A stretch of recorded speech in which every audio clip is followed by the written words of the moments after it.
ఇరాన్పై బెదిరింపులను Trump తీవ్రతరం చేశారు. Trump స్టేట్మెంట్తో దేశీయ స్టాక్ మార్కెట్లు కుప్పకూలాయి. సెన్సెక్స్ 72,000 దిగువకు పడిపోయింది. సెన్సెక్స్ 1350, నిఫ్టీ 425 పాయింట్ల నష్టంతో ట్రేడ్ అవుతున్నాయి. ఇవాళ చిన్న షేర్లు చెతికిపోయాయి.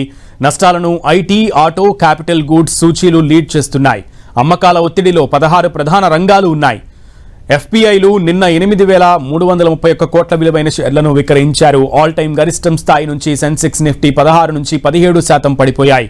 నిఫ్టీ 50లో అన్ని షేర్లు నష్టాల్లో కొనసాగుతున్నాయి. ఇంటర్ గ్లోబ్ ఏవియేషన్, సన్ ఫార్మా, శ్రీరామ్ ఫైనాన్స్, అదానీ పోర్ట్స్, ఎల్ఎన్టీ 3.5 నుంచి 4.5% నష్టంతో నిఫ్టీ టాప్ లూజర్స్గా ఉన్నాయి.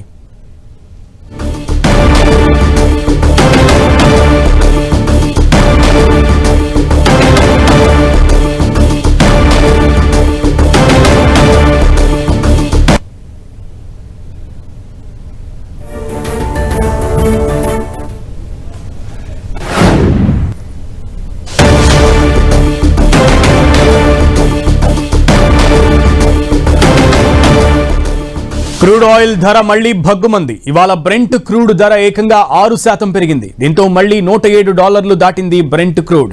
ఇరాన్ చమురును లక్ష్యంగా చేసుకుని ఇప్పటి వరకు తాము దాడి చేయలేదని, అవసరమైతే వాటిని కూడా తాము లక్ష్యంగా చేసుకుంటామని స్ట్రాంగ్ వార్నింగ్ ఇచ్చారు. దీంతో క్రూడ్ ఆయిల్ ధరలకు రెక్కలొచ్చాయి. ఇక ఇంధన రవాణాకు కీలకమైన హర్ముజ్ జలసంధిపై కూడా ట్రంప్ కీలక వ్యాఖ్యలు చేశారు. ఆ జలసంధి నుంచి వచ్చే చమురుపై యుఎస్ ఆధారపడడం లేదని, భవిష్యత్తులో కూడా దాని అవసరం తమకు ఉండదన్నారు. హర్ముజ్ పై ఆధారపడిన దేశాలే ధైర్యాన్ని కూడగట్టుకుని జలసంధిని చూసుకోవాలన్నారు. ట్రంప్ వార్నింగ్ తో క్రూడ్ ఆయిల్ ధరలకు రెక్కలొచ్చాయి. దాదాపు 6% మీద క్రూడ్ ఆయిల్ ధరలు రేట్లు పెరిగినటువంటి పరిస్థితి ఉంది. సో అటు మళ్ళీ క్రూడ్ ఆయిల్ బ్రెంట్ క్రూడ్ ధర 6% బ్రెంట్ క్రూడ్ ధర పెరిగిన నేపథ్యంలో ఒక్కసారిగా కూడా ట్రంప్ వ్యాఖ్యలు ఇప్పుడు కలకలం రేపుతున్నాయి. హర్ముజ్ జలసంధికి సంబంధించి కూడా ట్రంప్ కీలక వ్యాఖ్యలు చేశారు. ఆ జలసంధి మీద తమ దేశం ఆధారపడట్లేదని, ఇక మీద ఆధారపడబోదని కూడా తెలిపారు.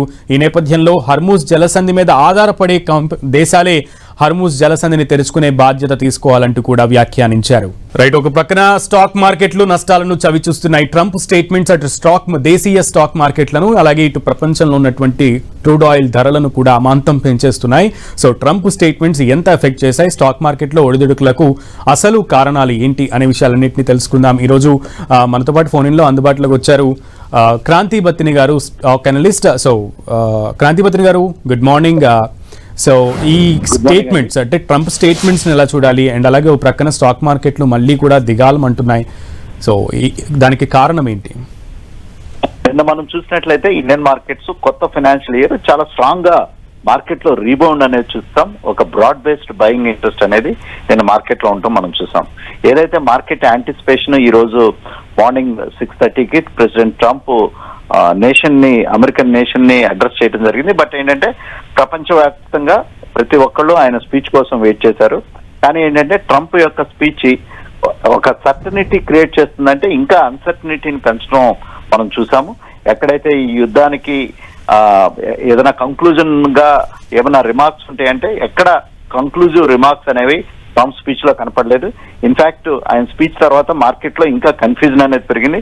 అందుకే మనం క్రూడ్ ఆయిల్ ప్రైసెస్ కనుక చూస్తే కనుక ఇప్పుడు ప్రస్తుతం $107 పర్ బ్యారెల్ పైకి క్రూడ్ ఆయిల్ ప్రైసెస్ పెరగటం మనం చూస్తున్నాం. ఆల్మోస్ట్ 5%, క్రూడ్ ఆయిల్ 6% రైజ్ అవటం మనం చూస్తున్నాం.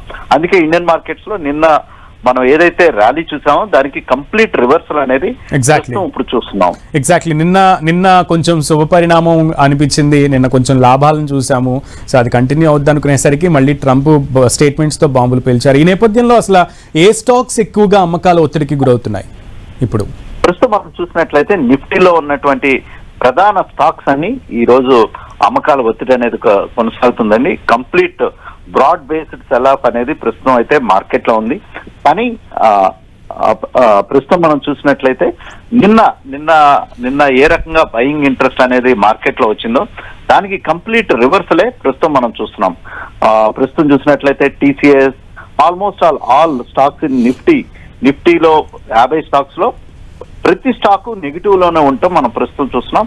అందుకే మార్కెట్ లో ప్రస్తుతం అయితే ఈ అమ్మకాల ఒత్తిడి అనేది ప్రస్తుతం కొనసాగుతూ ఉంది. క్రాంతి గారు, ఇటువంటి క్రూషియల్ టైంలో అంటే ఈ క్రూషియల్ టైంలో మీరు మదుపర్లకు ఇన్వెస్టర్స్ కి ఇచ్చేటువంటి సూచనలు ఏంటి? ఒక ఒకటండి, ఈ టైంలో ఇన్వెస్టర్స్ యొక్క వ్యూ అనేది కొంచెం లాంగ్ టర్మ్ ఉండాలి.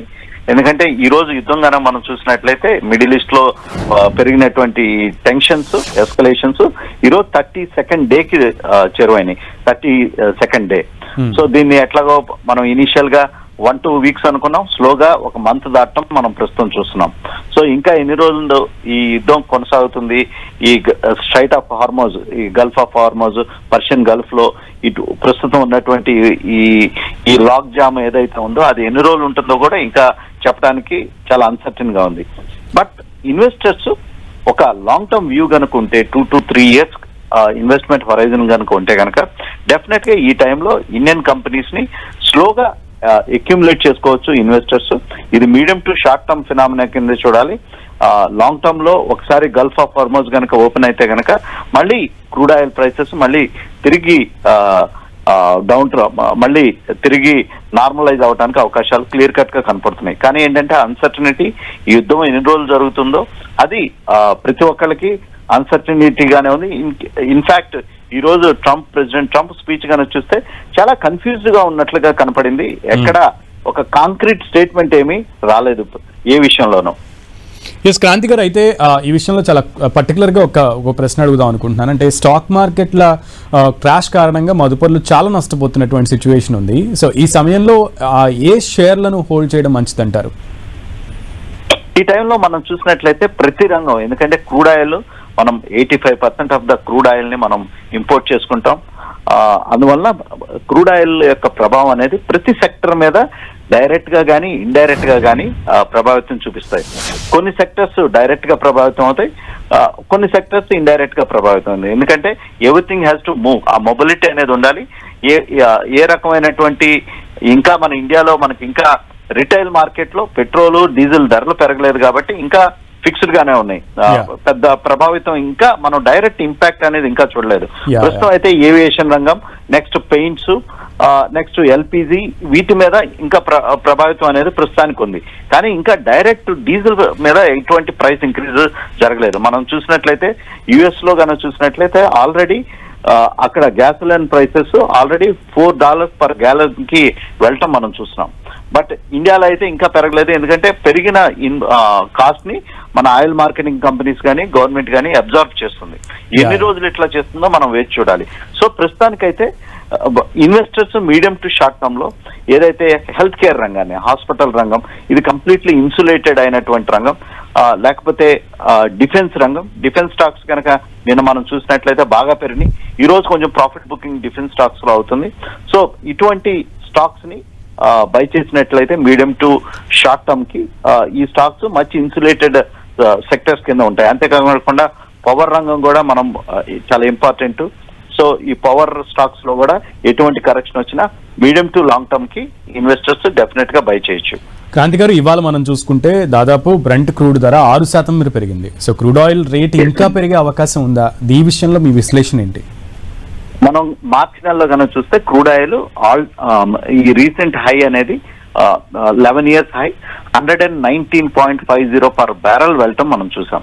అక్కడి నుంచి మళ్ళీ తిరిగి కరెక్ట్ అయ్యి ట్రంప్ స్టేట్మెంట్స్ యుద్ధం ముగిసిపోతుంది అన్నట్లుగా అనిపించినప్పుడల్లా మనం $90 పర్ బ్యారెల్ కూడా చూడటం జరిగింది. సో బాగా ఈ క్రూడ్ ఆయిల్ యొక్క మూవ్మెంట్ అనేది ఎక్స్ట్రీమ్ వాలటైల్ గా ఉంది ప్రస్తుతం. ఒక పైన $120 పర్ బ్యారెల్. నెక్స్ట్ మనం ఏదైతే ఈ స్టేట్మెంట్స్ కనుక పాజిటివ్ స్టేట్మెంట్స్ కొంచెం ఈ డీఎస్కలేషన్ అవుతున్న అనే న్యూస్ వచ్చినప్పుడల్లా $90 పర్ బ్యారెల్ మనం చూస్తున్నాం.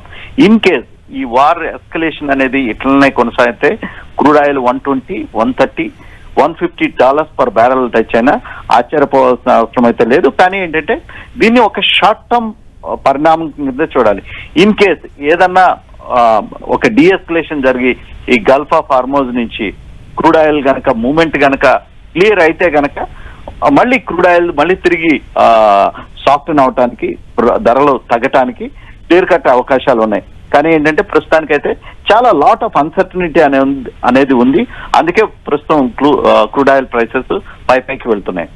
ఓకే క్రాంతి గారు, thank you so much for the time and analysis. Thank you.